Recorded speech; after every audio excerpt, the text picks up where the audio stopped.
مقبوضہ کشمیر کے بارے میں بات کیا کرتے تھے اور وہاں پر ہونے والے مظالم کے بارے میں بات کیا کرتے تھے اور وہاں کے عوام کو درپیش مسائل کے بارے میں بات کیا کرتے تھے، اور پاکستان بہرحال یہ اپنا موقف دنیا کے سامنے رکھتے تھے کہ مقبوضہ کشمیر کے اندر ظلم ہو رہا ہے، اور ان کی اصلی جو پہچان ہے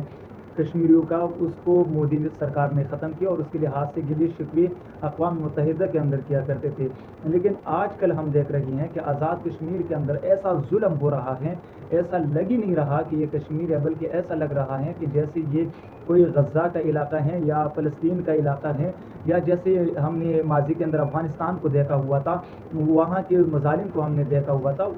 اسی طرح کی اور اسی طرح کی مظالم ہو رہی ہیں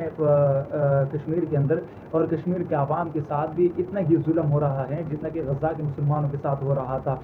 بالکل اسٹیٹ فائرنگ ہو رہی ہے، عوام کو مارا جا رہا ہے، بچوں کو مارا جا رہا ہے، وہاں کے بڑے سرداران کو مارا جا رہا ہے، وہاں کے بزرگوں کا خیال نہیں رکھا جا رہا، اور کشمیری صرف اپنے حقوق مانگ رہی ہیں، حقوق کی جنگ لڑ رہی ہے۔ کوئی انہوں نے بندوق نہیں اٹھائی، کوئی وہ پاکستان کے خلاف آواز بلند نہیں کر رہے، کوئی پاکستان کے خلاف نعرہ بازی نہیں کر رہے، بلکہ اپنے حقوق کے لیے آواز اٹھا رہی ہے۔ اور پاکستان کی طرف سے جو رسپانس آ رہا ہے وہ غداری کی شکل میں آ رہے ہیں، یعنی جو بھی اپنے حقوق کے لیے آواز اٹھاتا ہے وہ غدار بن جاتا ہے۔ پاکستان کے اندر سب سے پہلے آپ مہاجر کو دیکھ لیں، مہاجر اپنے حق کے لیے، اپنے حقوق کے لیے آواز اٹھاتے تھے، اسے انڈیا کا ایجنٹ قرار دے کر یہاں پر ان کو بین کیا گیا، ان کو کالعدم قرار دیا گیا۔ اس کے بعد پختون اٹھ کھڑے ہوئے اور انہوں نے اپنے حقوق کے لیے جنگ شروع کر دی، اور یہ جنگ کوئی بندوق کی جنگ نہیں تھی بلکہ سیاسی طرز عمل پر جنگ تھی۔ اپنے حقوق مانگ رہے تھے کہ جو وہاں کے ذخائر ہیں،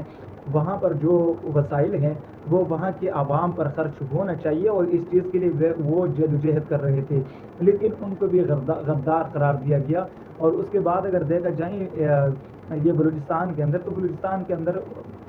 بہت سارے ایسے وسائل ہیں جو بلوچستان کے عوام چاہتی ہیں کہ یہ وسائل بلوچستان کے عوام پر ہی لگے اور آپ بلوچستان کے عوام ہی اس سے فائدہ اٹھا سکے، لیکن وہ جو روایت ہیں ہماری 50 سال سے اب بھی وہ چل رہی ہے، اور پاکستان نے اس سے بھی جو لوگ اپنے حقوق کے لیے آواز اٹھا رکھے ہیں اسے غدار کہتے ہیں۔ دوسری طرف آپ کے پی کے اندر دیکھیں تو کے پی کے عوام بھی غدار ہے، یہ غداری کا سرٹیفکیٹ اب بند ہونا چاہیے، اور جو لوگ حقوق مانگ رہی ہے، اپنے جائز مطالبات آپ کے سامنے رکھ رہی ہیں، اسے جائز جو مطالبات ہیں اسے تسلیم کرنی چاہیے اور اسے اپنے حقوق ملنے چاہیے۔ جس طرح اسلام آباد والوں کے حقوق ہے، وہ حقوق مانگتے ہیں، اسے وہ حقوق حاصل ہوتے ہیں، جس طرح پنجاب کے عوام ہیں اسی طرح کے پی کے کا عوام بھی اسی طرح اتنا ہی حق رکھتے ہیں جتنا پنجاب کے عوام ہے، اور کشمیر کی عوام بھی اس سے زیادہ حق رکھتے ہیں، یعنی جو چیز ان کا پیداوار ہے، جو چیز وہ پیدا کرتے ہیں، اور جن کے بارے میں وہ جو کشمیر کی اصل پہچان ہے اسے ختم نہیں ہونا چاہیے، اور جو عوام وہاں کی مطالبہ کر رکھی ہے، جو عوام جو چاہتی ہیں کشمیر کے عوام، کشمیر کے ساتھ وہی سلوک ہونا چاہیے جو کشمیری عوام چاہتی ہیں۔